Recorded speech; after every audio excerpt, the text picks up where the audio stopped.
So just for a little context, anybody that's watching this part, Brian just watched Rob Rain's The Short Film.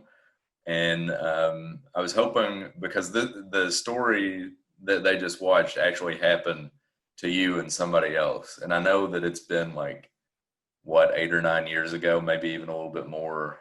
But Yeah, I was hoping that you could, to the best of your recollection, tell the story behind Rob Rains. sure. Yeah. First question, are we allowed to use profanity?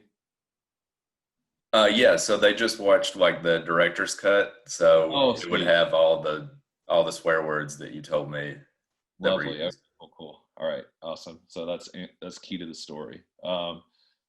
So yeah, thank you for having me on. So uh if you've just watched Rob Rains, then really there's not too much that uh from the real story behind it that deviates incredibly far from the material that you just saw. A lot of that is just based on verbatim what happened, but of course there are some wonderful tweaks. So let me. I guess I will tell you the background and everything too. So um, in the year 2012, 2011 to 2012, somewhere in that range, um, I was going to visit a friend. Was living in Cincinnati at the time, and I was going to my friend's apartment, and we were going to go kind of just like mess around town, maybe like go watch a movie, go grab some food or something like that. And his girlfriend was working at Wendy's. So she was, I believe, a shift manager at the time, and she was on the clock that day. So we decided to go get Wendy's before we just did whatever else we were going to do, which got derailed quickly. So we pull into the Wendy's parking lot, and we're driving like our friends like he's driving the car, and it's kind of like an older looking car, not like a super flashy car or anything like that. Um, but probably the kind of car that somebody thinks that they could mess with somebody. But so we get out of the car, we're walking into Wendy's, we're about to go see his girlfriend, and hopefully get some discounted food. And this guy walks up to us. He's wearing some kind of like ripped jeans and like a dirty white T-shirt. Kind of looked like um, like one a person that was homeless or something like that. Kind of he was like had a sign with him and stuff like that. So he could have been like panhandling too. And of course, we're always happy. We were always happy to give what we could to people in need, and that's kind of what I thought this was going to be. And it was more than that. So he comes up to us and he asks if we have any money. So yeah, sure. Here's hand him a $5 bill or something like that. Thought that was the end of it. We were going to go in and eat our food. He's like, actually, would you all care to give me a ride somewhere? And my friend look, kind of like gives me the side eye, and it's like he's kind of I can tell the wheels are turning. It's really his decision because it's his car, and yeah, I think if it was me, I probably would have said no, but that's knowing what I know now.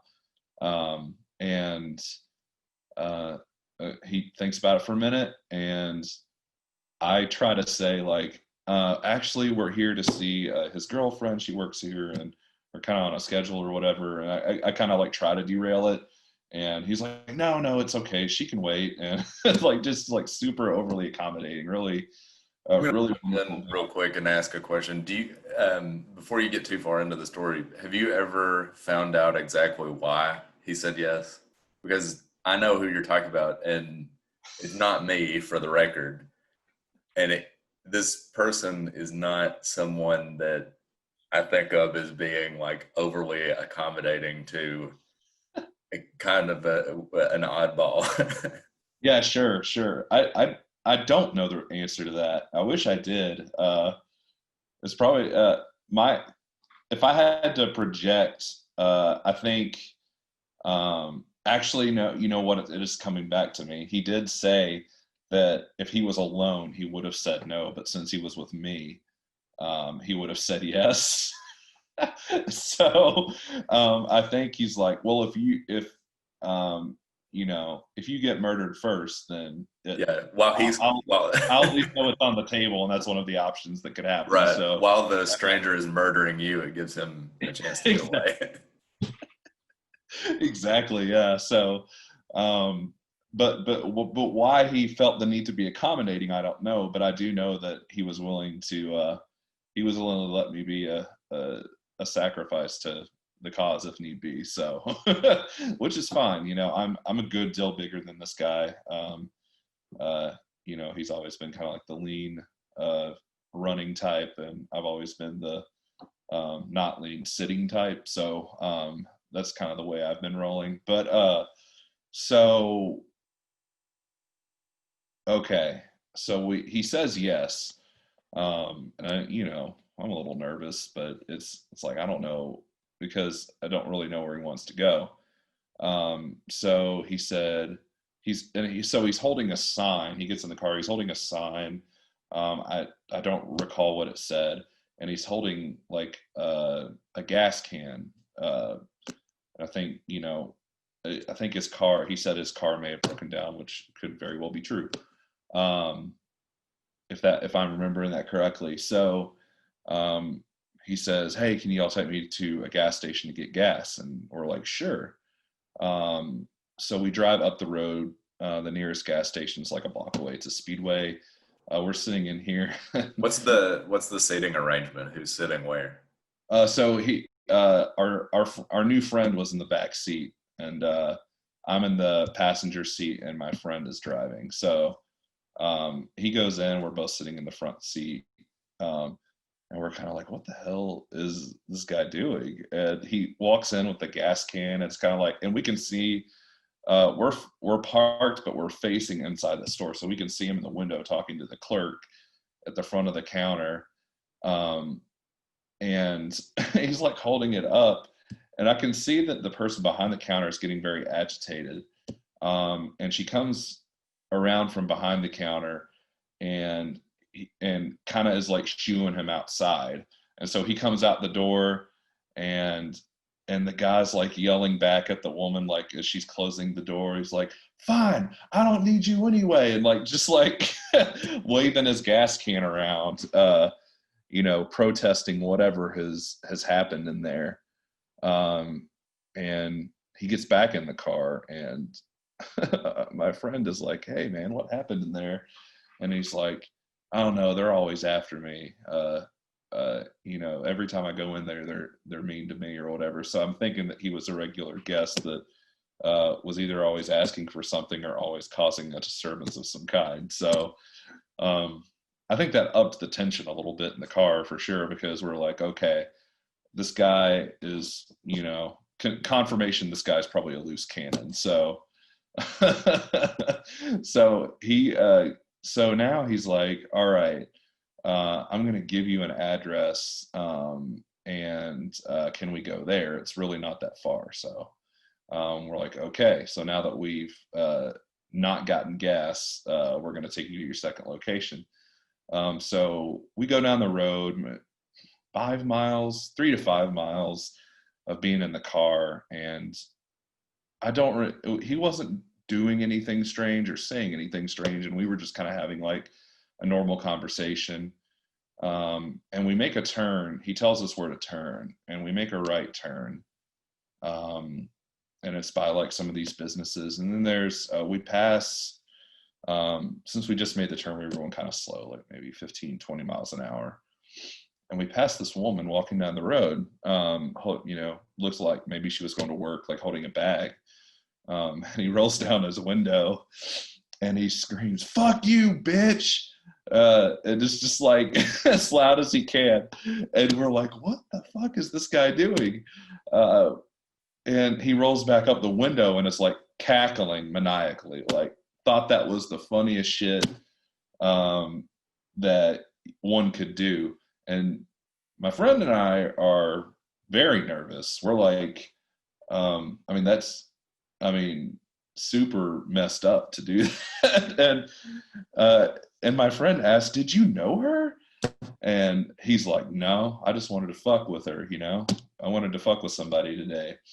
And and I'm Somebody in addition to you two. yeah, correct. Yeah. So somebody else, a third person. And there's like, and my friend was just like, "Well, that wasn't very nice." That was all he had to say. And of course, like, I'm a little bit too uncomfortable, like, and a little bit, freaked out to be like, "Well, where is he taking us now?" I mean, that's what I'm thinking. It's like, this guy was willing to do that. Where is he taking us? Um, and the next thing he says is, sometimes I like to drive down the road and throw fruit at people that are walking on the sidewalk while I'm driving. And we're kind of just looking at each other. He's like, did he just say throw fruit at people? Like, we're like, I don't know if I understand what he said. And he's like, "Yeah, I call that a drive-by fruiting." It's like, so upset. Like, what the hell is going on? Like, this guy is uh, unhinged. I mean, I don't know the other word for it, but like, so he went from just like, verbally harassing somebody uh, from my friend's car. Like, he was not pleased that his car was now the target of, uh, it's like, I mean, she could have taken down the license plate and said there's mischief going on, like he's a little nervous, and his joke doesn't ease the tension. All right, so I mean, I think it was funny, but I think the most that we could probably muster was an uncomfortable laugh. And we go a couple more miles down the road, and he's like, "Yeah, this is a good spot." And we pull into this apartment complex that looks like maybe it looked abandoned, and like maybe half of it, there had maybe been a fire recently. So there was like some kind of like burn marks I could see, and it looked like kind of an abandoned place. And much to our surprise, he says, "Thanks, fellas," and gets out and goes about, and kind of just what he kind of runs into one of these like abandoned buildings into the shadows. And I mean, we never saw him again. And I don't know what he was doing. If I had to guess, I would venture it was something not totally legal, or so, you know what I mean? Like, I didn't have a good feeling. I didn't think he was going to just visit a buddy in this abandoned, half burned down apartment complex. So, um, yeah, I don't know exactly, but turns out that was actually could have been fairly dangerous.